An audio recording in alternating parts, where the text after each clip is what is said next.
Good evening, everybody, and welcome to the Monday night edition of the People Show on intellectualradio.com and iHeartRadio. For years, Donald Trump the president has seemed to skate from one sticky situation to another, never quite having to be held accountable or having to face the consequences of those decisions. Well, that time appears to have put him in a different space right now with this war in Iran.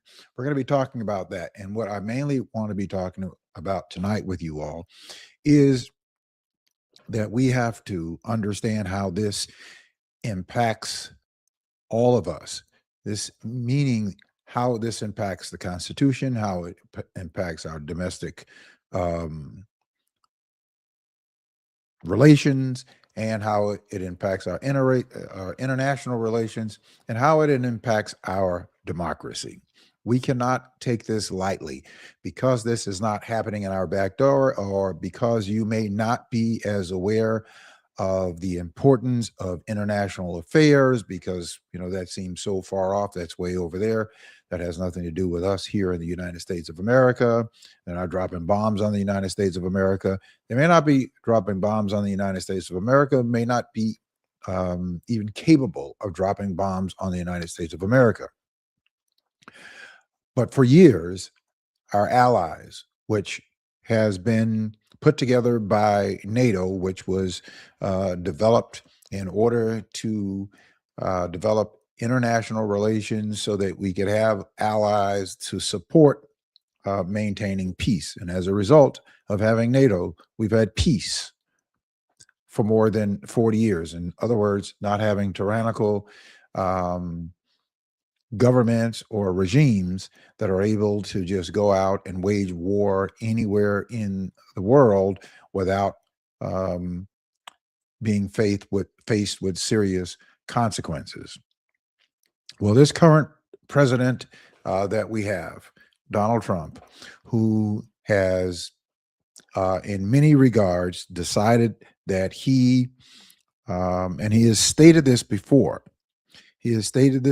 certainly in his first term, that, in his view, the Constitution should be, in some cases, done away with it. But I just wanted to give you the very basics of it. This is not salacious entertainment, but I think that it is important that all of us learn as much about this as possible. I am learning every single day, reading and studying and getting to understand the importance of how this impacts and relates to our everyday lives.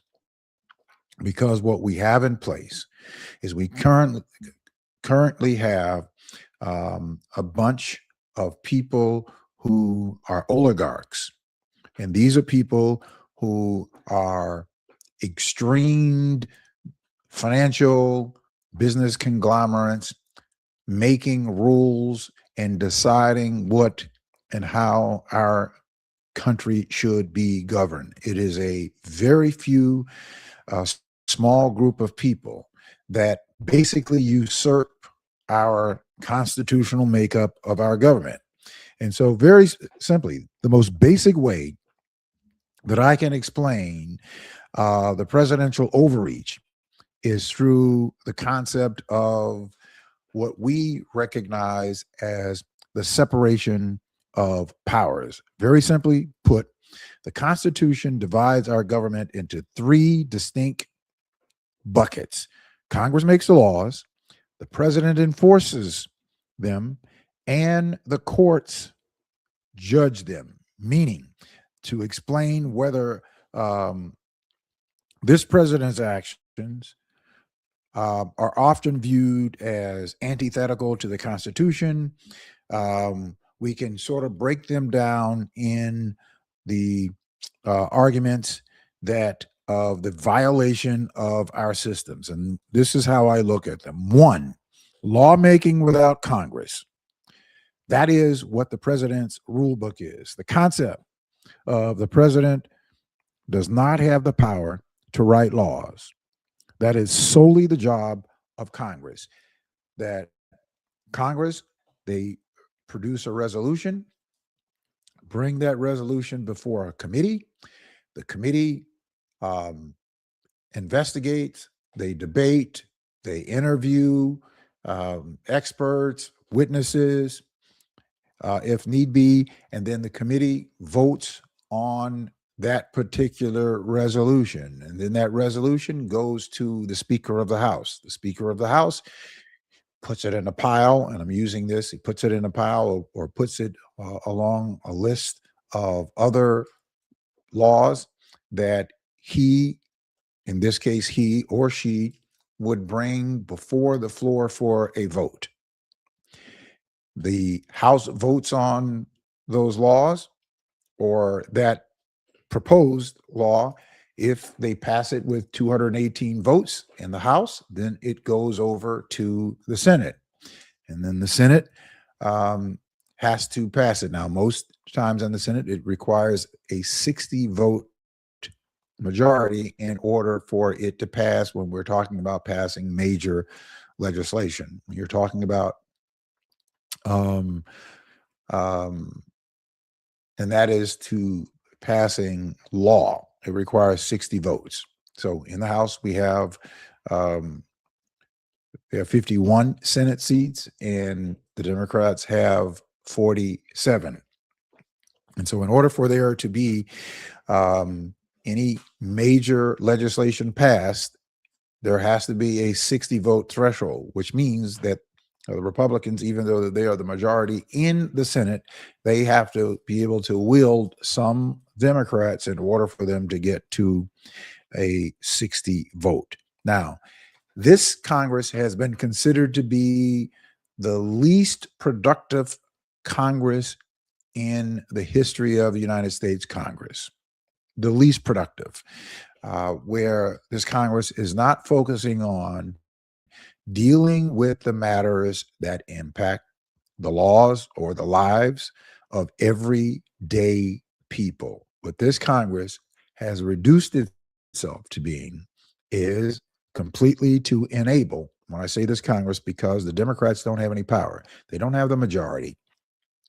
The power that they do have is they may be able to hold up legislation from going forward for a period of time through either a filibuster or that sort of thing.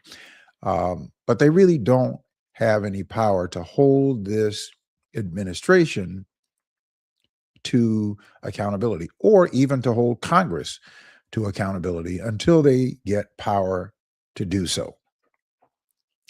Which is why it is always a good thing to have what is called a divided government. In some cases, that is very true. In the case that what we have now is we have a government, that we have an executive branch, which is the president, and then we have the legislative branch, which is the House of Representatives, and it is the Senate. That is the legislative branch. And then we have the judiciary. So the president himself has repeatedly issued sweeping executive orders, which is how he has been governing during this particular term, much more so than he did in his first term. In his first term, he was in some degree held in check because there were people who were in many of the Joint Chiefs of Staff who these were career people who were career service, civic service, civil servants that really cared about how we operated and cared about operating within the law and was not going to allow for themselves to be compromised by violating the law because simply the president didn't understand or didn't care or wanted them to do so. And so what the president did during this term is to make sure that he did not have that kind of opposition. I'm actually going to be playing a clip for you because there are people, two names that I've said to you throughout this administration that you have to pay attention to. One of those names is Stephen Miller, which some of you may have heard about, and the other is Russell Vought. Russell Vought, who is in charge of the Office of Business and Office of Budget and Management, who is also the co-author of Project 2025, who went around having interviews with donors and then did this interview with what he thought were MAGA donors, and they happened to be some reporters. I may try to get to a couple of those clips for you tonight. Now, the reason why I think it is important that you and I, get as much understanding about this as possible, because there is an attempt afoot by this president to undermine and to usurp our democratic elections in order that he not be held in check, so that they can continue to do what they are doing, whatever they want to do. Now, of course, they have been enabled by the United States Supreme Court, that has essentially said that the president can do almost anything that he wants to do, as long as it is an official act, and the president could not be criminally charged as long as what the president is doing is in his official capacity or an official act. That is simply saying that the president can do just about whatever the president wants to do. Now, there are some who think that the Article 25th needs to be invoked. Article 25th, which is why I will not be talking about Article 25 and or the 25th Amendment, is because it's not going to be. In order for that to take place, that would mean that 2/3 of the president's cabinet members, 2/3 of the president's cabinet members must vote and decide to go to the Congress and say that they are relieving the president of his duties, that he is incapable of carrying out his duties. 2/3 of the president's cabinet, everybody in the president's cabinet, everybody. There is not one person in the president's cabinet that's not loyal to the president. So they can stop talking about Article 25 or the 25th Amendment, because that's not going to take place.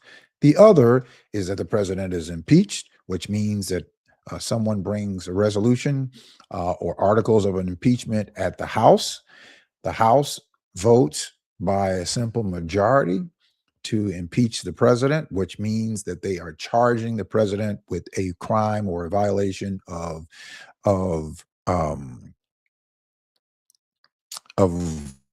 what they call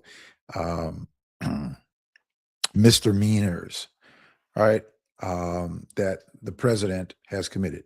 Then that is the charge. Then that then has to go to the Senate, and the Senate has to try those charges or try the president, and then the Senate has to vote. In order for the Senate to convict, the Senate has to have 67 votes in order to convict the president and have the president removed from office. That is not going to happen, because you certainly don't have all of the Republicans in the Senate that are willing to hold the president to account. The president has gone to war without addressing the Congress, and the Congress has basically enabled the president to do it. Now, so those can be taken off the table. So we don't even have to spend a lot of time talking about this, but that is what the process, and of course, those are in place and what the founders put in place is to hold the president in place. And what the president, in fact, is doing is ignoring the checks and balances, which is the president is not a king, and both the courts and Congress exist, as I said, as referees to ensure the executive branch follows the rule of law. Well, our courts, the Supreme Court, and Congress, both currently are enabling this president. We have 6 members that have been nominated by Republican presidents. 3 of these sitting ones were nominated by this current president. This current president has nominated more people to the bench than any of the last 4 presidents, any more than President Clinton, more than George W. Bush, more than George H. Bush, more than Ronald Reagan. And so he has nominated 3 of the current sitting United States Supreme Court justices. Now, I know that there are those who would like to say that we have to take the labels off, and I am one who absolutely believes that we should remove the labels from our politics, because I think in many respects that the labels get in the way of dealing with the real substance of the issues that we have. So this is important because we must be engaged in our local areas. And not only are we to be engaged in our local areas so that we can make sure that this November, that there becomes a referendum on what we see happening to our democratic process and to the democratic structure that we have in terms of trying to make this country better than it was before. And the progress that we have seen that in this country that we've made, and in particular talking about the Black community as a whole, because that's mainly who I am talking with and who watches this program, that the gains that we have seen for the Black community, the gains, and there are certainly many others that need to be addressed, but the gains that we have seen have happened in the last 60 years. The last 60 years is what we have seen. And you see this administration and its underbelly, Russell Vought and Stephen Miller. These are people who are doing their very best is to roll and dial the clock back before that time to remove all of that. And they're using people like people in the Supreme Court, Sam Alito and Clarence Thomas are 2 of the henchmen for the other side and for that, who will always vote with the president, regardless of how wrong they know that this violates the Constitution. They are not there to operate as referees. They're there to be the backup legislators in black robes for this administration. That's what they are there for. Clarence Thomas and Samuel Alito, certainly those 2. John Roberts, to some degree. Amy Coney Barrett, to some degree. Now, but the people who are there in totality, all you have to do is look at their votes. Clarence Thomas and Samuel Alito. So,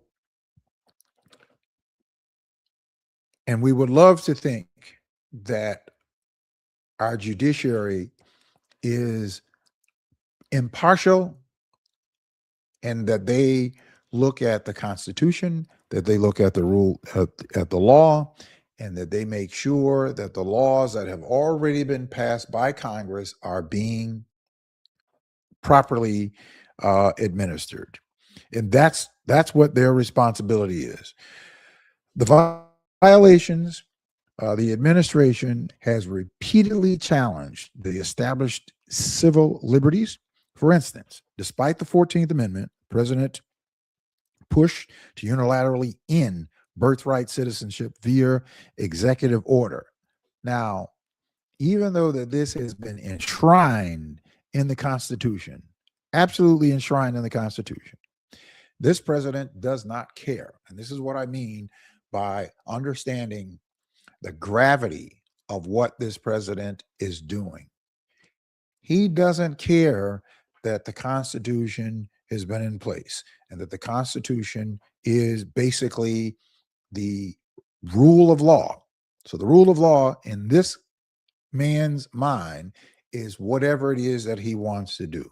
This president went to North Korea, and when he went to North Korea in his first term, met Kim Jong-un at the border, and then saw how Kim Jong-un ruled. He came back to the United States believing that that is how the presidency should be. Whatever the president says, whatever the president wants, everyone should stand at attention and provide and bow to whatever the president wants. Well, we don't have a totalitarian system. We don't have a monarch, and we certainly do not have a dictatorship. This is what this president believes, and this is the way that he is behaving and is trying to govern as much as he possibly can. Now, I want to play a clip that I think that it is important. I'm going to play a couple of clips. I want to set it up by playing some clips from Russell Vogt, who is a person that I said to you that he met, and this is during the Biden administration. He met with two reporters that he thought were MAGA donors when they were trying to raise money, and then they were putting out the very fundamentals of what Project 2025 is and what it is all about. And they are, in fact, in the middle of doing it. So I want to play a couple of clips of Russell Vogt, and these are just clips with him during the time that he was not in office, or Trump was being in office, but certainly during the times that they were trying to raise funds. And so this was a clip when he talked about creating the shadow offices of the next term. We are trying to create a shadow Office of Management and Budget, a shadow National Security Council, and a shadow Office of Legal Counsel. Yeah. These are the main organs in government that you need outside to create the battle plan. And you're not going to publish those? No. They go straight to... Yeah, they're very, very close hold. Okay, so he talked about creating these shadow offices, which are actually a part of the administration. Russell Vogt, and that was before, as they were campaigning. And now I want to play you an exchange between Representative Lateef, Lateef and Russell Vogt, who is now in charge of the Office of Management and Budget. When I talk to you about their attempt to roll back whatever gains that we have made in this country, and don't make any mistake about this. What they are rolling back and what the attempts that they are doing to roll back are targeted at one specific group of people, although other groups of people are being hurt in the process in order for them to get to the imminent group that they want to get to. And the imminent group that they want to roll back all of the gains on, and that they want to go back to Jim Crow or before, are Black people. There are Hispanic people, there are immigrants, there are poor whites that are being impacted, but they are willing to operate that way. It is almost and very similar to the empty pool theory. And the empty pool theory is in back in Dallas, Texas. I can't remember quite the year, but there was, at the time, they had segregated pools, and there was a lawsuit that emanated. And the lawsuit emanated, and they won the lawsuit saying that you can no longer have segregated pools. So when they lost the lawsuit, rather than opening the pool up for everybody, what they did, what the bigoted, racist, white folks did in Texas back then, is that they shut the pool down and that they filled the pool with concrete. So they said that if we have to desegregate the pool and we have to let Blacks into the pool, then nobody will come here and swim. And that's essentially what we see happening with Russell Volt, with Donald Trump, and his minions, is that if they have to take out a few poor white folks, and that they have to take out some Hispanic folks or some foreigners or immigrants, then they will do that in order for them to exact what it is that they are trying to do. Now, here is the testimony of the now Office of Management and Budget, Russell Volt, who is now in office, who is carrying out and who is orchestrating all of these executive orders along with Stephen Miller. Gentleman yields back. Exchange. Chair recognizes the gentlewoman from Michigan. Ms. Tlaib, you're recognized for 5 minutes. Thank you so much, Mr. Chairman.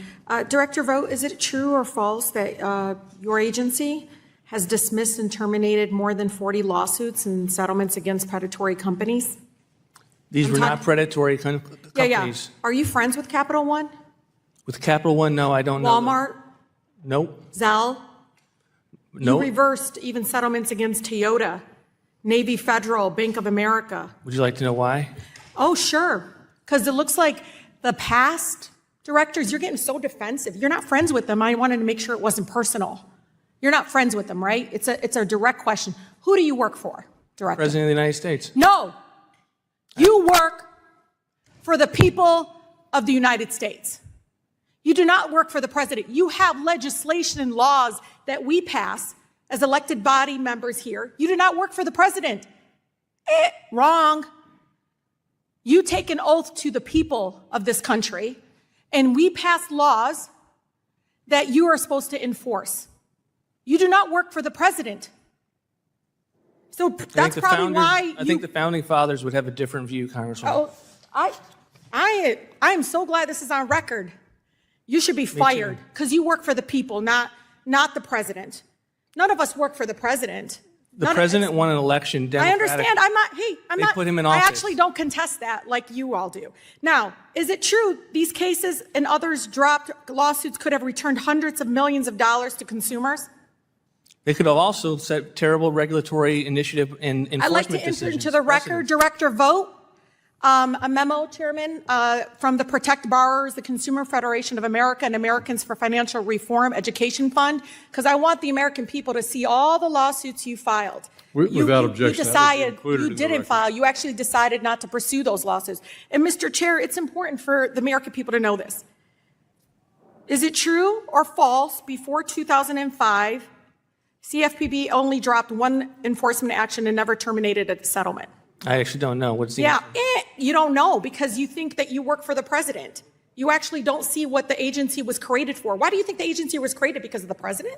Because Congress created the agency because of the awful financial distress that had happened on our American people. You can blink your eyes all you want. Last year, Americans lost roughly $16 billion to fraud. 25% increase from 2024 on your watch. The highest level on record on your watch. In fact, CFPB has received more consumer complaints in 14 months than in the first 14 years of its existence. Your watch. Dr. Vogt, do you think it's just a coincidence that the consumer complaints have reached the all-time high at the same time that your agency has pulled back enforcement and dropped cases, cut staff, and revoked guidance? There's a market reason for what is going on that we Because you're friends with Bank of America, Walmart, Zelle? Are you friends with them? Do you work for them? I'm No, saying this because I'm you not dropped all friends. these lawsuits. These lawsuits didn't come out of thin air. It's because they did wrong. They were novel legal theories that were not based Oh, on novelty. So all those complaints from our residents are novelty? They're not real? No, that's the consumer portal of which we okay. look at very closely and have take steps to make sure we know what's I know going you're on. not going to take responsibilities because look, the loan sharks, Wall Street, mega banks, and I'm telling you, it is killing all of our residents because you've basically sent a note, like a signal out there. Go ahead. You're undermining. They're like, you signal to scammers and fraudsters out there, the fraudsters. Open season for our residents. Go for it. Go ahead and violate their consumer protections that we, the Congress, passed, not the president, the Congress passed and created this agency. In May, CFPB deleted more than 2,000 pages from its website. These include consumer advisories, Nope. blog posts. You didn't do it? Nope. You didn't do it? Nope. We overhauled our website. Okay, Russell. How is CFPB adhering to congressional mandated consumer protection mission by removing consumer education and other materials from its website? We did not remove materials from the website. We put it in an archive So section you didn't remove of the Know website. Your Right. You archived the Know Your Rights for veterans? You archived it? We archived the You policies archived of the Know Your Rights, Russell, for veterans. You guys can get all upset all you want. He doesn't work for the president. He doesn't work for Zelle or Walmart. He works for the people of the United States. Romance fraud is up there. You can laugh all you want, but that targets our seniors. Shame on you. Really, on your watch, complaints are up. You literally took money away from pockets of our residents. You can blink all you want. Your legacy will be the fact that people got hurt under your watch because you think you work for the Gentlewoman's president time has and not the expired, people. and the chair recognizes. All right. So that's Russell Vogt today. He is the director of the Office of Management and Budget, and he's responsible for overseeing all of those protections. And as you can see, noted that they do not care about any of those responsibilities. That's not what they are there for. They're there to occupy the position and to invoke Project 2025 through executive order. That is what they are doing, and that is what their mission is. He said it in the clip that I showed you before, is that they are creating these shadow offices. They are not interested in following the Constitution, and they're not interested in following the law that it was created by the Congress and those positions and the person who is supposed to oversee that those protections are adhered to. So when you hear reporters talking about the president making trades, this president has made more than 3,000 plus trades while in office, to the trades that George Bush 1, George Bush 2, Ronald Reagan, all Republicans, Bill Clinton, Barack Obama, and Joe Biden. None of those people made a single trade while they were in office. None of them. This president is making all kinds of trades while in office, and his children are benefiting from public policy that is signed into enforcement through executive order by the United States president, so that they can amass as much money and as much power through the president making certain statements and making certain announcements, thus the war or tariffs, announces a tariff, then comes back and takes it back, announces a tariff will be going forth and takes it back. These are all manipulations of the market. And so while they are not dealing with public policy that impact the everyday hard-working American public, whether that be black, white, Hispanic, whatever, because that's not what their concern is. Their concern is to build. Their concern is to build an oligarch, operate as oligarchs.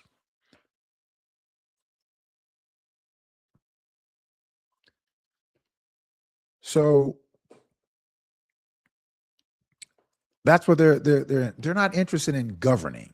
They're not interested in governing and working with the representatives of Congress, working with the House of Representatives, working with the Senate to bring about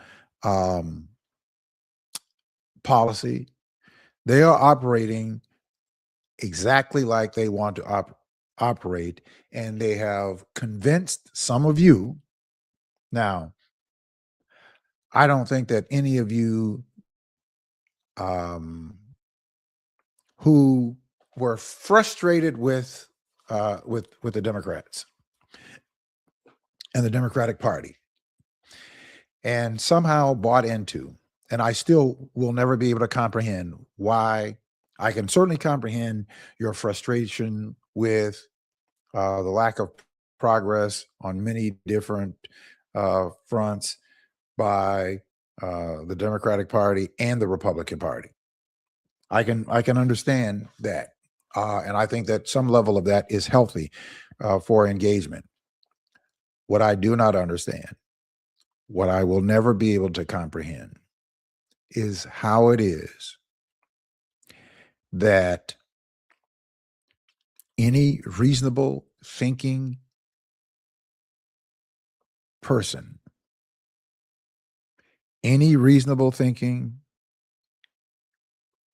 you didn't even have to be and don't even have to be as politically astute as others.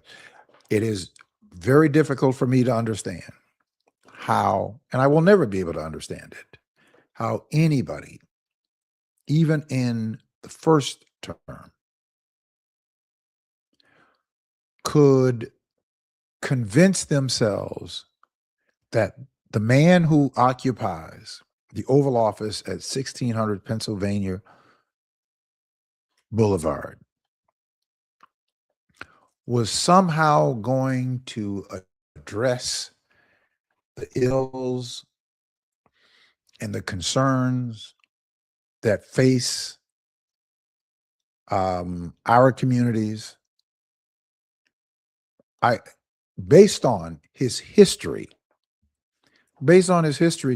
of what he's demonstrated to us. And I don't need to go back through all the flagship things that he's done with the lawsuits that he was sued for not wanting to rent to blacks, or stating that that a black man could not count his money, or that they created an entryway in a building that black folks could only come through, that they could not come through other entrances. And he was sued by all of this. All of this happened in New York City. This was all is documented in his history, and how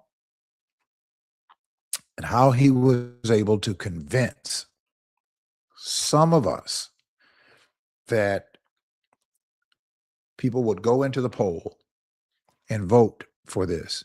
Not once. Okay. The first time, I will give a little bit of a pass and some grace the first time. But while in office, he demonstrated to you all the way up to January 6th, all the way up to losing the election to January 6th, to saying what he said. I'm going to read this book, some excerpts from the book called by George Stephanopoulos, along with Lisa Dickey. They wrote called The Situation Room. And this was after the president's first term in office. And if you haven't gotten the book, you should get the book. But I just, to set up what it is that I am talking about. And here, where he talked about the center of the storm. He says in the opening, he says, dawn had not yet broken when Mike Stigler steered his blue Toyota Camry toward the White House on January 6, 2021. It was 4:20 a.m. and Stigler was arriving early for his 12-hour shift as a desk officer in the White House Situation Room. Normally at this hour, downtown Washington, D.C. was deserted. Its monuments and office buildings silent under the black night sky. But when Stigler stepped out of his car, he sensed something strange. Quote, all these people on the street that you don't normally see, and a bunch of cars parked, unquote, is what he said. Quote, I've tried to describe this many times to many people, but it just felt different, unquote. That afternoon, Congress was scheduled to certify the election of Joe Biden as the 46th president of the United States. But the incumbent he defeated was doing everything that he could to block the transfer of power. Thousands of his followers had come to Washington at his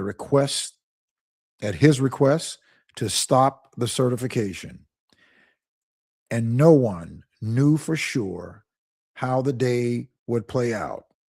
The Situation Room staff was on alert, monitoring events, synthesizing public information and private intelligence, and preparing to report to the president as they did with all crises, domestic or foreign, that might require the president's attention. But on this day, they never called him. He didn't call them. The president himself was the cause of this crisis. This doesn't feel right, Stigler thought as he began his shift. An intelligent analyst in his 30s, he had been thrilled in the summer of 2019 to get the call to serve in the Situation Room, a plum assignment for any intelligence professional. In the 18 months since then, quote, I witnessed 2 impeachments. I went through COVID. I went through the Black Lives Matter protest and the riots. It was just one thing after another. Now, as the sun rose, he steeled himself for what might become. All morning, protesters flocked to the ellipse, the grassy oval expanse just south of the White House. At noon, President Donald Trump stood in front of his edgy and excited supporters and called on Vice President Mike Pence to send the vote back to the states. He claimed that the radical left, Democrats, had stolen the election. He urged the crowd to fight like hell. And if you don't fight like hell, you're not going to have a country anymore. And then he told them to march down to to Pennsylvania Avenue to the Capitol. Trump wanted to join them, but his Secret Service detail refused to take him. Because the pandemonium had erupted on Capitol grounds, protesters stormed police barriers, attacking multiple officers. Quote, "We have been flanked and we've lost the line," shouted DC Police Commander Robert Glover as the mob surged forward, smashing windows and flooding into the building. Secret Service agents hustled Vice President Pence to a secure location, and the lawmakers huddled in terror as mobs charged the hallways, breaching the United States Senate chambers. Rioters emptied cabinets and upended furnitures. Gunshots echoed through the hollowed corridors in the 228-year-old seat of our nation's legislature. Now, that was the opening of George Stephanopoulos, the Situation Room, talking about what took place after the election, certainly on January 6th. And while I wanted to read that to you, this is exactly what we see happening. Now, the president went on and did a primetime speech on this past Thursday evening at 9 o'clock Eastern Time, 8 o'clock Central Standard Time. And we thank ABC and NBC and CNN for agreeing, or not even agreeing, but deciding not to carry the president's largely debunked diatribe. CBS carried it. We're not surprised that CBS carried it because of what we know, the controversy with CBS and Barry Weiss, and who is a MAGA president supporter. And of course, Paramount, which is trying to do this merger, and that merger is being challenged. But ABC, CNN, and NBC decided not to carry it. And I said to anybody, I even said to people in our committee at 10 by 10 to win, if you watch it with a grain of salt, as though you're watching the WWE wrestling. That even though you're watching something where they're pretending for it to be real, it is not real. And that is exactly what the president did in trying to sow and undermine and set up so that they can undermine the election results that will not be in their favor on November the 3rd of this year. Because the president doesn't want to be held accountable. And certainly the president doesn't want anybody to get in the way of what they are largely doing, is grifting the country. Period. That's all that this is that they are hoarding power and billions and billions and billions of dollars for a very small sect of people. And some people may ask the question, well, are you suggesting that you're begrudging people because they're making billions of dollars? And the answer to that is yes, but not for maybe some of the reasons that some may think, not for the reasons that that somehow I'm envious of somebody who makes $1 billion, because I don't think that anybody. And we are seeing what's happening as a result of this, that is creating this swelter of an oligarch fraternity which is a very small group of people that is unifying and monopolizing power to buy political leverage and to certainly to subvert our political process in order for them to do what it is that they want to do. And in other words, what that really means is they do not give 2 cents about doing anything for the American public. That's not what their interest is. Your interest is not them.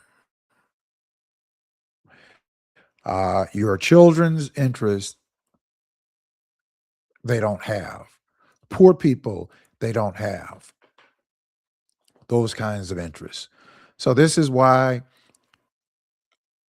it is incumbent upon all of us is to take the blinders off and to stop being sympathizers with people who you will never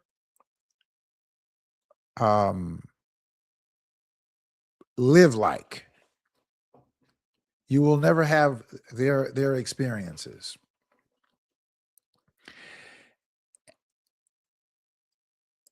For the evil that they are exacting on people, these are people and the lives of people who are struggling.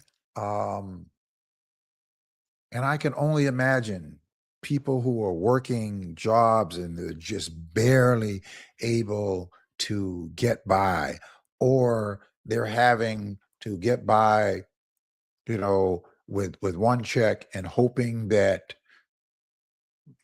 they can make it till they get to the next check just to catch up, to make things even, and then go right back into the same cycle for themselves and for their children. And this is all because we don't have a functioning government, and it trickles on down. We don't have a functioning government that is working on putting policies together to try to make life a little bit better for the common good, and of the general public, and of those persons who get up every day to go to work and work hard, but are still struggling to make ends meet. Then on top of this, we have a president who goes out and completely, in his first term, because he has this this hatred for, and I'm using the term hate, which is a very strong term, but he has this hatred for Black people in this country and Barack Obama, and his disdain for Barack Obama is in his outward, overt expressions of what he thinks of Black people in general. And he would burn up and blow up the world, for that matter, simply because of what I told you earlier. What I referred to again is the empty pool syndrome. The JCPOA, which was an agreement across all 5 of the National Security Council, those 5 nations that agreed upon the deal. It took 18 months to put it together, that kept Iran and its regime from being able to create a nuclear weapon, meaning keeping their uranium enriched at only 3.67%, which is not enough uranium for them to build a nuclear weapon.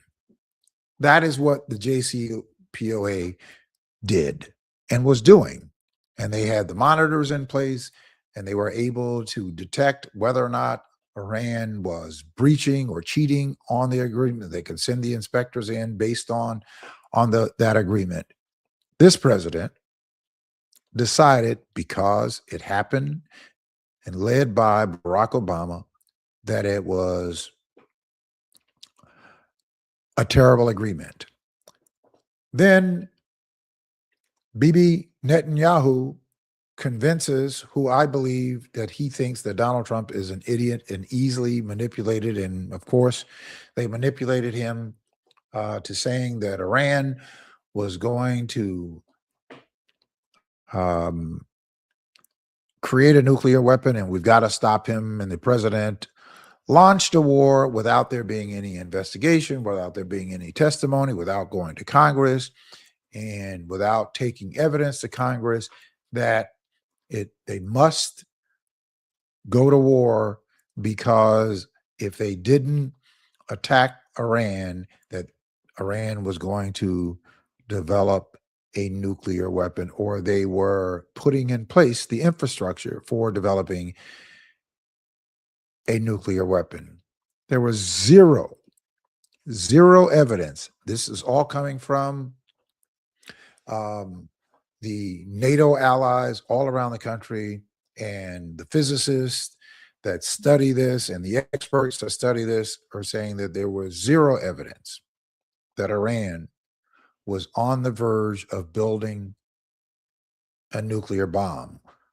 Iran was put more in a position to enrich more uranium because of the destruction of the JCPOA that was in place and that was pulled by Donald Trump in his first term. And so his disdain for Barack Obama would cause for him to do what I call the empty pool syndrome, or the empty pool theory was, because a black person did it, I am going to destroy it, even though this could put all of us at great risk. It's the same principle. It's the same fundamental. Now, do I think that Donald Trump is a man of great intelligence? I don't know how anybody can think that Donald Trump is a man of great intelligence. Forget about of any type of moral character, because that's not even worth talking about. But certainly he is not a man of any type of intelligence. None whatsoever. So here we are now in the situation and in the circumstances that we are in as a result of this man's obsession with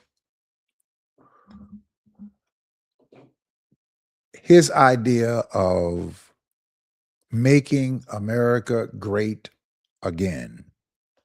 Making America great again suggests to all of us that America was great at a time before. And I keep asking the question, when was that period of time? Why won't anybody ask and press the president on that question? MAGA, make America great again. Please pinpoint and tell us, what time frame are you pointing to from or as again? What time frame is that? Help us to understand what that time frame is, because we don't know what that time frame is. So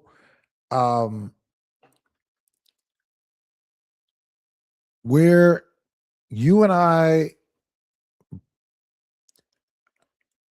have to be in terms of saving our Constitution. So you ask yourself the question, and many ask themselves, what can little old me do? What can one person do to change what is happening right now. Well, that should not be the way that we look at this, because this situation, we can't change what is right now overnight. We're not going to be able to do that. But what we can do is to ensure that they are not able to continue at the level that they are continuing to further put the country at risk and put the world at risk, for that matter, to put the world at risk for that matter. So, but what we can do is to engage the process, is to organize ourselves together, unlike we have ever done before. Now I'm talking about Black communities, wherever it is that you may be watching this particular program. These are things that we can put into place to engage the system to make a difference for the future. We can engage ourselves together because the fact is that to leverage our power means to leverage our vote. And to leverage our vote, we can organize ourselves together in the spaces where we are. If you are here in Chicago, we are here in Cook County. If you're in Philadelphia, if you're in Detroit, if you're in New York, if you're in Florida, if you're in Mississippi, if you're in Arkansas, wherever you are, if we organize ourselves together, wherever we are. Why? Because we are always the deciding factor in the figures when it comes to, in most elections. Now, there are those areas. I'm talking about the areas where we can be impactful. Rather than operating in silos and rather than operating in what I call individualism, wherever we are, if we determine ourselves to organize ourselves together. Now, there are some places like here in Chicago and Cook County where we have a large number of registered Black voters and a large number of potentially registered Black voters that we could have significant impact here that will be influential around the country. So that is the point, is that organizing ourselves in a position to where we could use that power to influence. And you say, well, how are we going to be able to influence it? By being in a position to determine a person's seat, whether they get elected or whether they get reelected or whether they get unelected. That's where the power is. The power is not in a checkbook. Money is necessary, but that's not where the power is if you leverage your voting power. So that means that wherever you are, you have to take the lead to start in your own home. Pick up the phone and call your neighbors. Pick up the phone and call your relatives. Pick up the phone and call your friends and get them to agree to organize. If we started right from here, agreeing that we are going to organize ourselves around the country. Now, we started here in Chicago, we call it 10 by 10 to win. And what that essentially means, and when I started this, and we came up with the title, which was contributed by a couple of my callers when I was on the air. So we came up with the name of 10 by 10 and 10 by 10 to win. And what that essentially means is that we all know 10 people that we could reach out to, or that we would agree to reach out to 10 people and convince and ask that 10 people to get engaged, to get organized, to join this effort. And so here in Chicago, well, what we're trying to do is we're trying to get the people from our community to get beyond our personality splits and differences, to look at a broader picture, and to look at leveraging our power. And if we do it, we will demonstrate to ourselves. So here in Chicago, in the city of Chicago, we have more than 660,000 registered Black voters, and we have another 150,000 or so that have aged in, that's eligible to register. Every year coming out of high school, there are about 98,000 that age into eligibility to vote, because now you can register at the age of 17. In Cook County proper, we have more than 1.5 million. So in Chicago and in Cook County and in the state of Illinois, if you want to run for a citywide office in Chicago, you can't win that office if you do not get the plurality of the Black vote. If you run for a countywide office, you cannot win that office if you don't get the plurality of the Black vote. If you run for a statewide office, you cannot win without getting the plurality of the Black vote. That's the way that the math works here in Illinois. And we are largely concentrated in Chicago and Cook County. So therefore, Chicago and Cook County largely determines the significant seats or elected seats here in Illinois. However, we do not have control of that leverage because we have not organized it to the point to where we will make the determination on who candidates are, and we will make the determination on who actually gets elected. When you leverage that power, you now have leverage to dictate and to demand public policy. It is not about being antithetical or anti anybody else. It is about leveraging power to improve conditions. And when you improve the conditions of Black people in Black communities, it improves the conditions of everyone. Because when we do better, everybody does better. But when we get a cold or somebody else gets a cold, gets the flu. So in the reverse, when it starts to get bad for others, it gets worse for our communities. But when we do better, everybody else benefits, which is okay for others to benefit. So what I am saying to us, let us leverage our power by organizing ourselves together in the large numbers wherever we are. First, that is the first thing, agreeing that we are going to leverage ourselves together. We're going to abandon our individual ideologies that,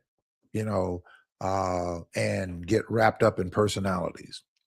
This is if we want to really make significant change, or that we want to certainly control that power, because we'll participate in elections, and we're going to participate largely in this election, just as we participated in the last election. But the one thing that we have not done, we have mobilized ourselves together. We've, had people who have large platforms, Roland Martin, Joy Reid, people like Eddie Glaude and others that have these large platforms. And I don't begrudge that at all.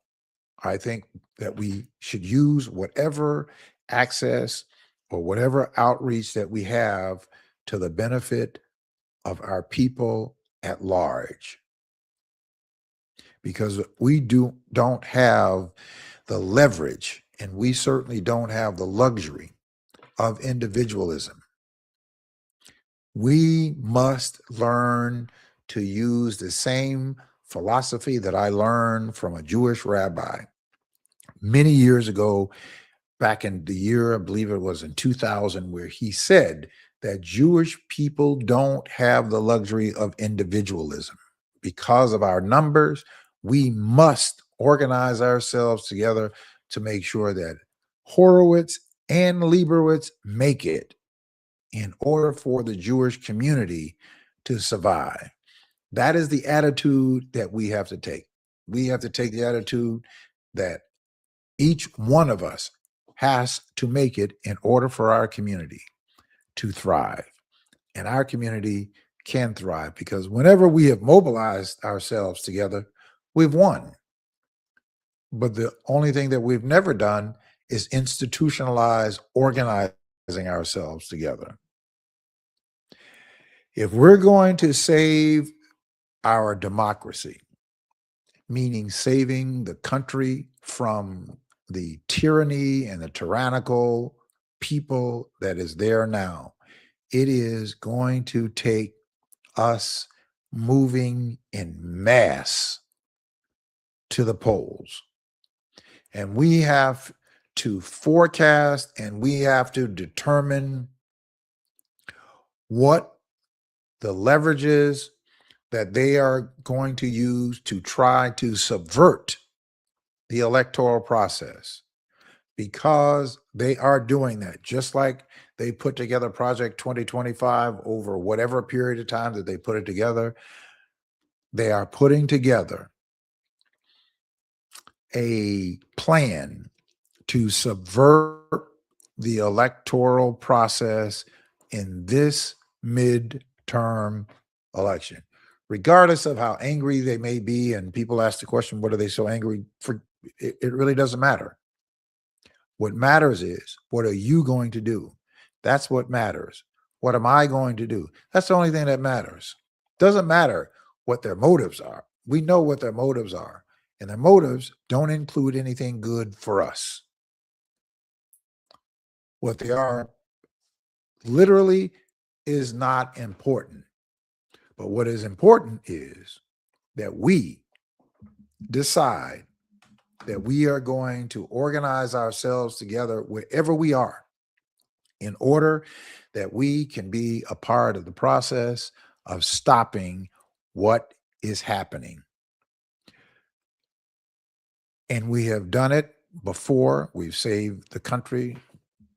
Our foreparents have gone and fought in wars all the way from the Revolutionary War, all the way up to the war in Vietnam, to the war in Afghanistan, to the war in Iraq. We're always the first on the front lines to save this country and to save this republic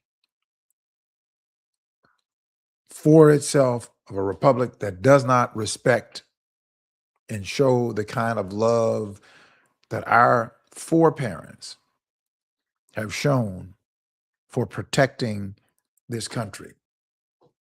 Now we are in a position, because of their fight and because of their sacrifice, we are in a position to make demands, and those demands be made. But those demands will not be made or met without a commitment of involvement on our part. I'd be very interested in hearing from those of you who would commit. You could give me a call at 951-221-8221 if you want to engage this conversation, wherever you're calling from, whether you're in Miami, Florida, where I'm from, whether you are in New York, whether you're in Philadelphia, Detroit. I don't know where you're watching from. But I hope that in your participation, that you move from this place to a real commitment to saying, I am going to take the leadership of reaching out to people that I know, starting on my block, starting in my home with my relatives, my friends, and I'm going to reach out to 10 of them. I'm going to reach out to 10 of them, and I'm going to focus on committing that 10 to understanding where we are and agreeing to come together, and to learning about how we organize and leverage ourselves together. Now, it is not complicated.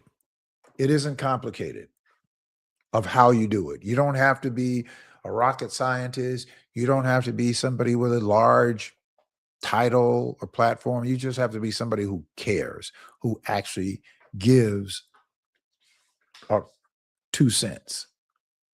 That's what it is. Somebody who actually cares and decides that, you know what, I'm not going to sit on the sidelines in despair any longer. I'm not going to allow for this to continue as though we can't do something about it, because we can do something about it, which is what the framers said, we the people. Well, we are the people, and we are a part of we the people. In 1776, when that document of the Declaration of Independence was drafted, we were not included. But today, on June 20th of 2026, we are included. And we should not allow for ourselves to allow for somebody else to determine that we will no longer be included.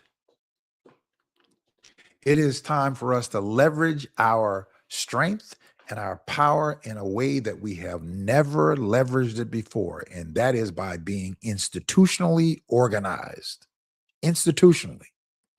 Here in Chicago, we call it 10 by 10 to win. We could actually do it nationwide. Now, let me tell you how we leverage it in terms of strengthening ourselves. Now, here, as we said, we are calling it that each person reaches out to 10 people that you know. And you ask the question, well, Mark, you got to have money. You got to be able to finance your organizing, and then you got to be able to finance campaigns and support those persons that we decide that we want to support. How are we going to do that? Individually, we don't have the big checkbooks of multi-million dollars. Well, we've survived and we've thrived coming out of situations where we had nothing. When the Emancipation Proclamation was signed back on September the 20th of 1862, and then to go into effect on January 1st of 1863, and then they released a certain number or a number of then enslaved men, women, and children into a capitalistic society without any capital. And then look where we have come as a result of being released into a capitalistic society without any capital. We have remarkably survived to this point. And in some cases, we can say that there was thriving, but there's much work to do, much work to do. And if we could do that from nothing to now, well, we have something collectively that we could build on. So we came up with the model of 10 by 10.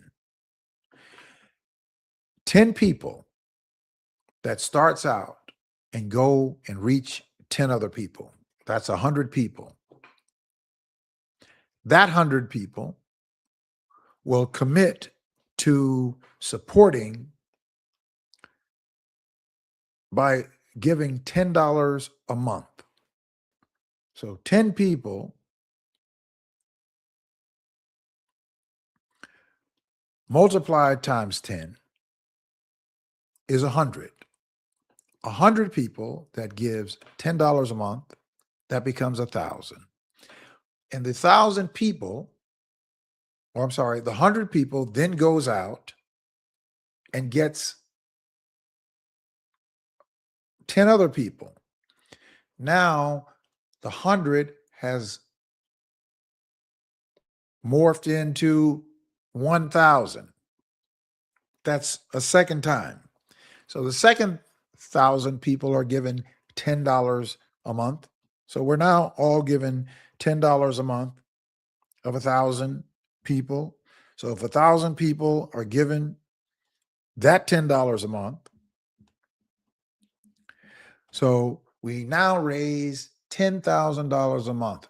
And just 2 times over, we went from 100 people to $1,000 and $1,000, or 100 people to 1,000 people and 1,000 people to $10,000 a month. We're just giving $10 a month. That is not an overreach and over taxation of anyone.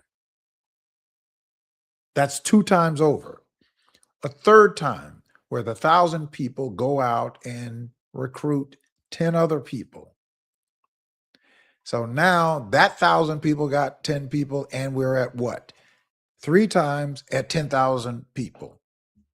And 10,000 people that gave $10,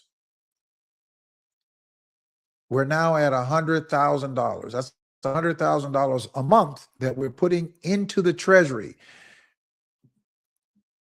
Then the 100,000 goes out.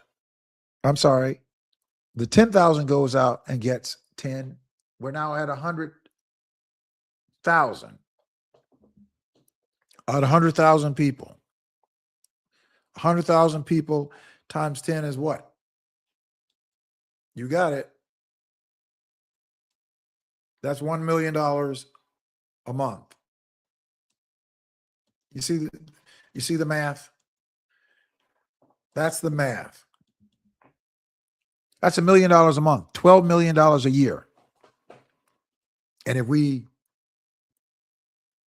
took the 100,000 and went out and got 10 people, you're at $1 million. You now have 1 million people in a block that can raise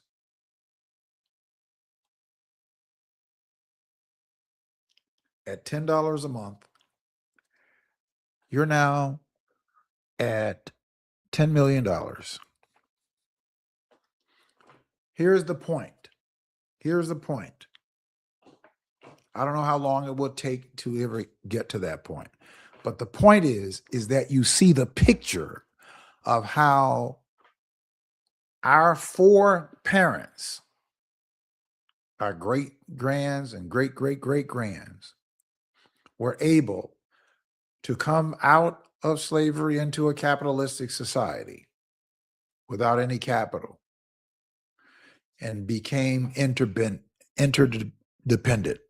Now, if you were growing up in the 50s, in the 60s, even in the 70s, you remember your mother sending you to your neighbor's house to get flour or sugar or a cup of flour or a cup of sugar or some bread, because maybe we didn't have any bread in the house at the time. So my mother would send me to Miss Irene's house or to Big Mama's house next door or to Miss Long's house. I'm giving you people who I actually grew up with, that I had to go there, and she would send us over. She would make a phone call them and say, can you send me over some flour and some sugar? And you go there and they have it ready for you. So we were interdependent upon each other, and we were able to thrive, even when the odds were all against us. What I am saying to us now, what I am saying to you now, that we have the power in our hands that cannot be stripped away from us, because they might be able to pick off a few of us. But if we were to leverage ourselves en masse to do this,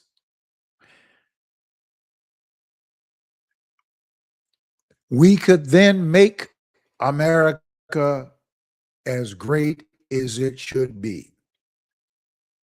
Because the fact is that we are not interested in suppressing anyone or any group. We are really interested as a people of leveraging and elevating and enriching our communities, that our communities thrive like every other community thrives. And we are okay with every other community thriving. But it doesn't seem to be that same pattern or thought in reverse. But that's okay, because if we implemented organizing ourselves in mass numbers, there is no way that we cannot leverage real power. So if we leveraged ourselves and organize ourselves, whoever our representatives are, meaning the people who represent whatever the area of importance, whether it be education, whether it be housing, whether it be economics, whether it be health, whether it be the environment, whatever the area of importance, whoever we sent out to go and speak to those persons who are responsible for the resources, or certainly responsible for public policy and putting public policy in place, that if we were to send that representative, if that representative goes as a steward of an organized Black bloc of a voting public from the Black community, that person is a steward that is able to go and talk to whatever legislative representative when they go to sit down to talk with them and to make a request and demands. Guess what? Those demands cannot be ignored. Why? Because that representative knows that whoever that steward is backed up by a whole union of Black voters. That's why unions are as strong as they are, because one, they are in mass, and two, they are unified. They come out unified. That's why we have, unions in Chicago, like the Chicago Teachers Union, and we have the SEIU. These are unions that are very strong. Labor unions, and a teachers union. These unions are very influential. Why? Because they have numbers. They have numbers. Now, the Chicago Teachers Union is about 30,000 people. In Chicago, we are 600,000 in registered voters, and another 150,000 or so that's eligible. In Cook County, we are more than 1.5 million. I'm not sure what the numbers are where you are, but they're numbers. And all they have to do is be amassed together, because every election, wherever Black people are, you have people who are going because they need your votes. You are the difference between someone winning and you don't have to be the majority, but you are that difference of someone actually winning or losing. In the community where I grew up in a community called Richmond Heights, Florida. It was a community that was built in the 1950s for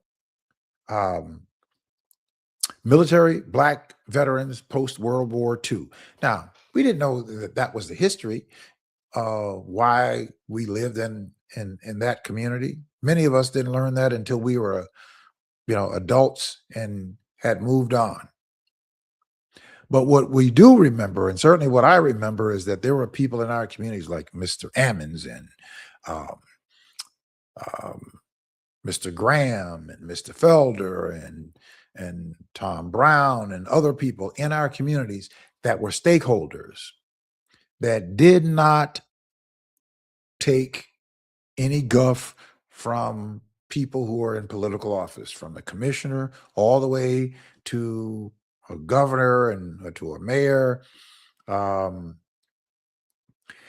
When the people of Richmond Heights in the 50s, 60s, and the 70s stood up, the representatives had better show up and had better make sure that they responded to our parents and our extended representatives' demands. So what I am saying to you is that we have the power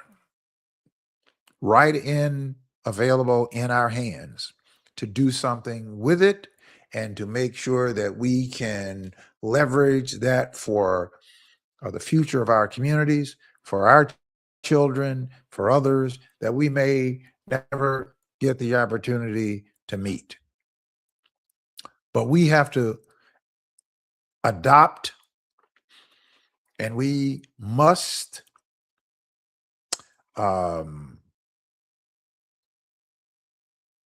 it has to be ingrained in us to have that type of intentional, mass, organized, willingness, collective, corporate, organized approach. And we must strip ourselves of these little itty bitty and what they would say in the South, teeny little differences that we have. Because for the most part, we want the same thing. We want for our communities to be safe. We want to have access to a good job. And those of us who want to have access to the opportunity to do business, we see people from our communities that are creating businesses. We see businesses opening up all the time, more so now than we have seen in a very long time in our communities. We see that happening. That is a sign, but that is a good sign. But in order for those businesses to survive, there has to be people who are able to support those businesses. And for those businesses to be supported and to have longevity, then that means that there has to be a workforce of people who are earning a decent living to be able to provide for themselves, for their children, take their children out to a dinner, take their children out to support some of these businesses and buy their goods and services. That's what we call doing for self. That's what doing for self is. See, doing for self is not the absence of ignoring the political infrastructure. That is self-destruction, because you have to pay into the political infrastructure whether you want to or not. You have to pay into it. Every time that you go into a store to buy any type of good, you lay down your money, you are paying into that public infrastructure. And since you have to pay into that public infrastructure, you should have something to say about what that public infrastructure actually does and how it operates. You should have something to say about that. We should have something to say about that. So what I am saying to us is, if we are going to save a constitution, a republic, as Benjamin Franklin says, that your republic is a republic if you can keep it. If you can keep it. I know that that is up to us. Win or lose, it will be determined by us. We've saved this country from itself several times, over and over and again. And we'll save this country from itself this time, from the tyranny that we faced.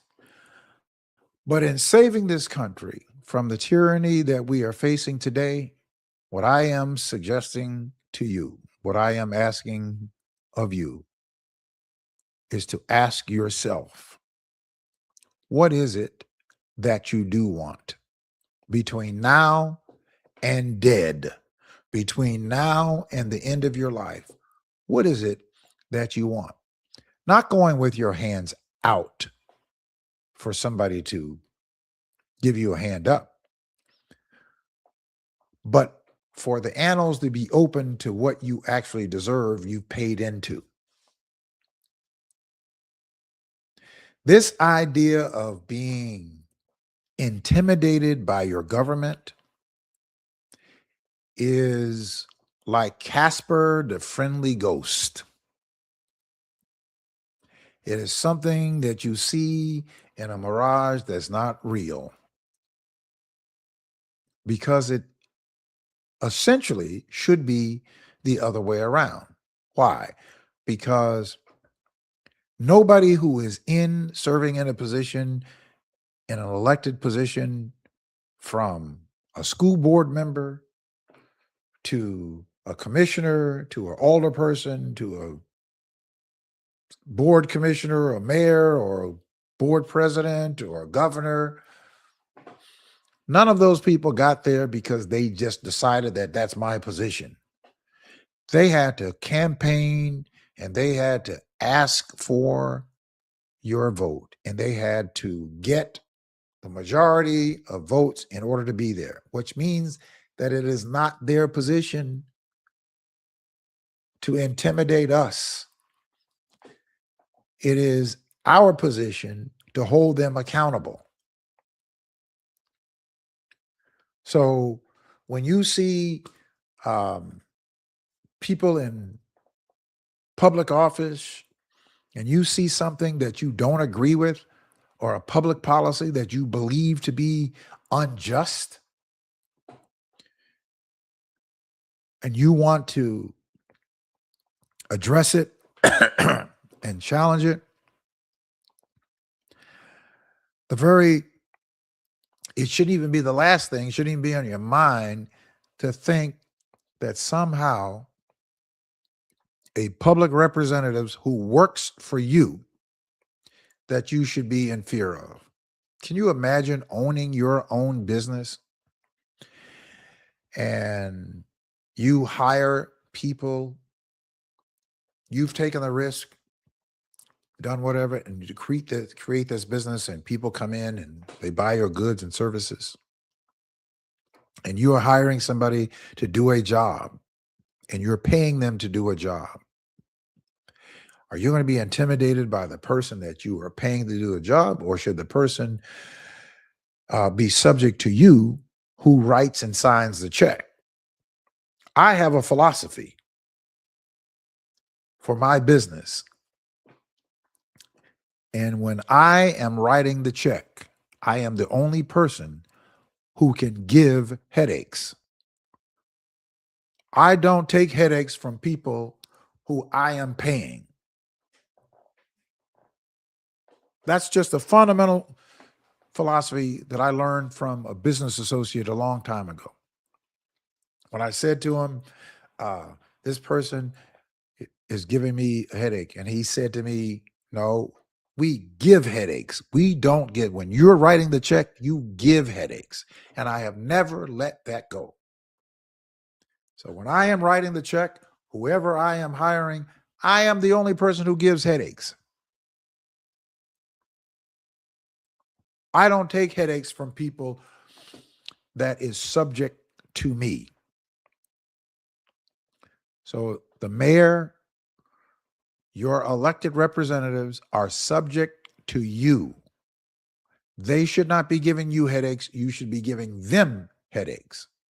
You should not be intimidated by them. They should be intimidated by your presence. You are the celebrity, not them. They should want to have a picture of you on their mantle, and not you taking pictures and posting them up on your mantle as though they're the celebrity. We need to stop celebritizing politicians and stop celebritizing preachers. They are all servants. They are all servants. Now, I know that there is going to be some flashback about that because there are people who love their pastors. And I just want you to not get into the weeds of that because we can certainly have that conversation, which is a different conversation of another time. But what I am trying to say to each of you, my brothers and sisters, that we have got to organize ourselves together. This is not one of those things where we put somebody up on a pedestal and that person is the person who is getting the largest and everybody else is still struggling. That's not the way it's supposed to be. People who are in representative office are not supposed to be there to get rich. They are supposed to be there because they have committed to be servants to making life better for lots of other people. That's what that commitment is. Jesus Christ himself did not go around from town to town walking in order for him to make life comfortable for himself, although he could have. The greatest example of what a servant is someone who sacrifices to make life better for the masses. That is what the responsibility is of people who are serving in elected office. Donald Trump does not embody that mentality. The people at that executive level and the people in Congress, by and large, do not embody that type of mentality. Now, why don't they embody that type of mentality? In a large part because we have allowed for them to govern themselves and conduct themselves the way that they do. So they don't believe or feel that there is any pressure for them to do anything differently than what they're doing. So that means that we need to change the way that we engage in this process.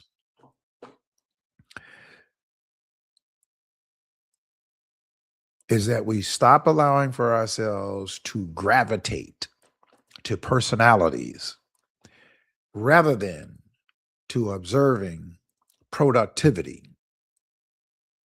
If you have a person who is in a political position and that person in that political position is saying to you, based on a demand and a request that you have made to them,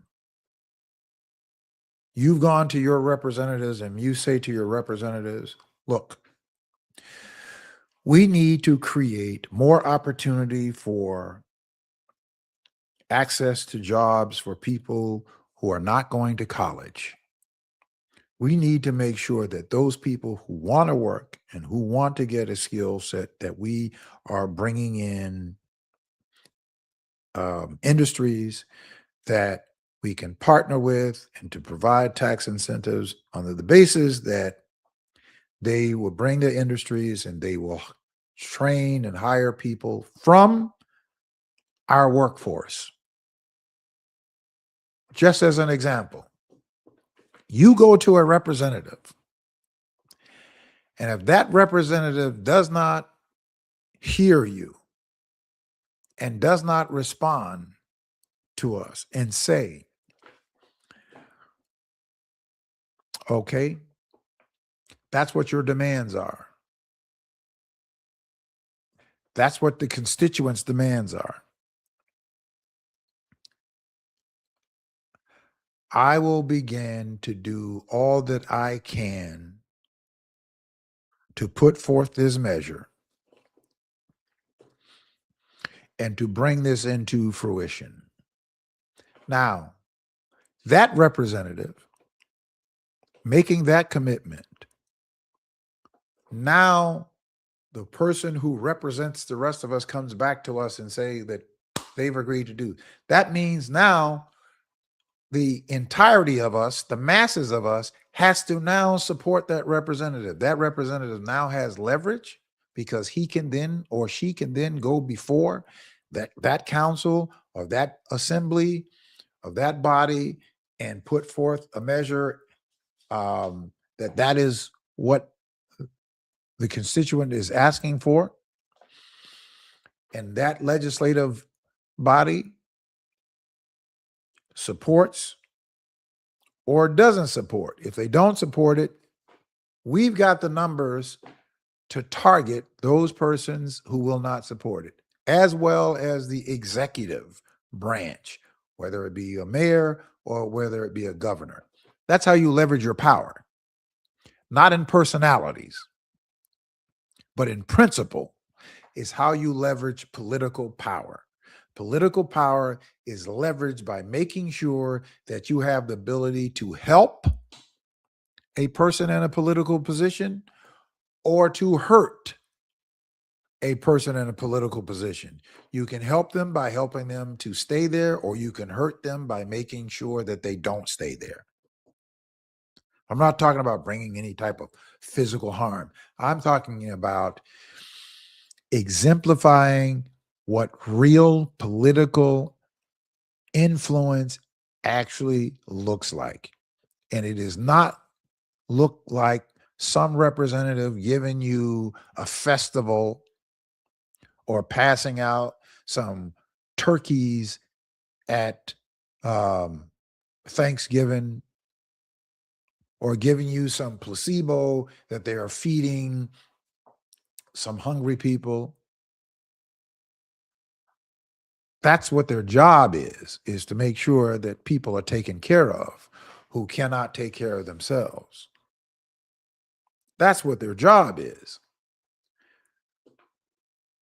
So don't get caught up in the placebos. Now you have where your representatives will allow for you to have functions out in the park, or here in Chicago where you have festivals where the alderperson or the special service area, which is the SSA, they contribute monies or they get sponsors, then they allow for you to have a festival in the summertime, and you go out and you take your lawn chairs out and your coolers and you're sitting back and you're enjoying the entertainment. And of course, the representative gets up and makes sure that you know who is responsible for making that happen.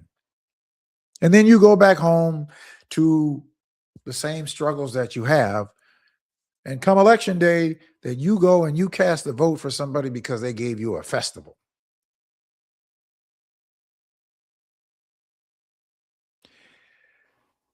That's what I call personality politics. We, as constituents, as voters, must engage this process on a much more substantive basis than that. I refer to that as a placebo. Or if you want to call it, okay, it's a trinket. Everybody enjoys, to have some leisure time activities. That's also a part of their job as a public servant. But I'm talking about making sure that we have sustainable policies in place that are bringing resources, that are making it possible, one, for us to have great educational institutions in our public education systems, in our communities, wherever we live. Here in Chicago, they're now talking about laying off 1,000. Get this, they're talking about laying off 1,000 of public school positions because they have to close a $700 million budget hole. That is only happening because we, the people, have not leveraged our political power to say to the executive branch and to say to the Chicago Board of Education, I'm speaking here in Chicago, but this principle goes wherever we live, that we have not organized ourselves together, and whoever our educational representative would be, if we were organized here in the numbers that I'm talking about, whoever the person was that is on that would be leading us as the steward of the educational committee goes to the mayor or goes to the Chicago Public School and say, this is unacceptable. There is a way, and the funds are available to do this. In the Chicago TIF funds, we go and we look. Let's look at the budget of the Chicago TIF fund. Now that is a fund whereby they've created these districts where they're taking an increment. Real estate owners are paying an assessment, and goes into in the city of Chicago and goes into the mayor's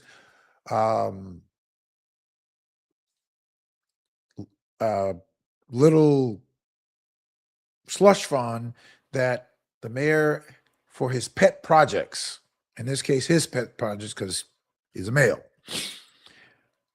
Well, if our education person went to the mayor and said, how much money is in the city of Chicago budget for TIFs funds to date?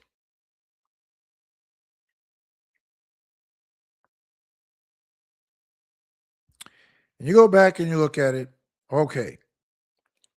So the surplus in the TIFs funds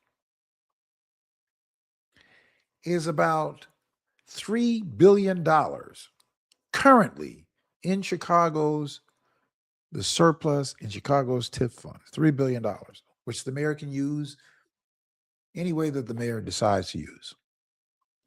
Rather than using it and splurge it on some rich billionaires' projects where the city council is considering giving $640 million to very wealthy real estate developers on 5 high-rise buildings downtown. Now, if we had, I'm going to say 100,000 people in our block 10 by 10 to win, in our housing or our educational person, and in this case, we've designated Mr. Morrow, who is a retired principal, as our educational leader. He's committed to that. He goes to the mayor and goes to CPS and said, no, we're not accepting that you're going to be laying off 1,000 people in the Chicago in the educational system for our children. You're going to lay off 1,000 people? No, you have $3 billion in the TIF fund. We demand that you release whatever funds needed to give to the Chicago Public Schools so that it could properly fund and meet its budget to, one, not lay off a single person, and to make sure that we have all that we need, and to use those TIF funds to undergird our public school sector. I can guarantee you, with that kind of leverage, that kind of power behind our steward going to CPS, you would show and demonstrate yourself. You would see it before your own eyes what organized political leverage of power actually looks like. That's what it looks like. That's how it functions. We have never, ever done it. We've never organized. Nowhere, not in Chicago, not in the suburbs, not in Miami, not in Detroit, not in New York, not in Philadelphia. Nowhere have we ever organized institutionally that kind of political leverage We have organizations like the Urban League, National Action Network, Rainbow Push. We have those organizations. That's not what I'm talking about in organizing political power amongst the people. When we organize ourselves among the people, then we have the power to leverage the government to respond to our demands. And what I am telling you is we've never done it. It has never happened anywhere. You will never be able to bring an example today of actual. I'm not talking about mobilizing around issues, because we've done that a number of times. And guess what? Every time we have mobilized around important issues, we've always come out with some wins and some progress. When we've organized, or I'm sorry, when we've mobilized, we've never organized. We mobilized a 1 Million Man March more than 30 years ago. I was there. Beautiful to see over 1 million Black men in one area making a commitment. Guess what we didn't do? We didn't institutionalize and organize structure and a plan. We didn't do it. So we mobilized. We mobilized 1 million men to go to the March on Washington for the 1 Million Man March. And we stood there all day long, shoulder to shoulder, speech after speech, only to come back because we did not organize. And I'm saying to you, let us organize wherever you are. If you're in Miami, if you're in Philadelphia, in Chicago, let us organize. Let's organize. Let's commit to organizing together. If you're here in Chicago, I want you, if you have not joined us, I'm going to put it in the chat. I'm going to ask you, I'm going to put it in the chat. Text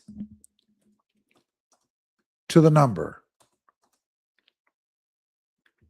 If you have not, and you're watching this tonight, text 10x10 to the number 855-909-1385 and get into our text alert.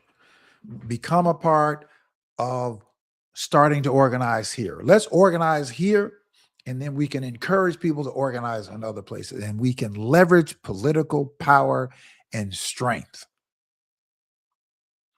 right here in Chicago and Cook County. Not to elevate any one person, but to elevate our entire community.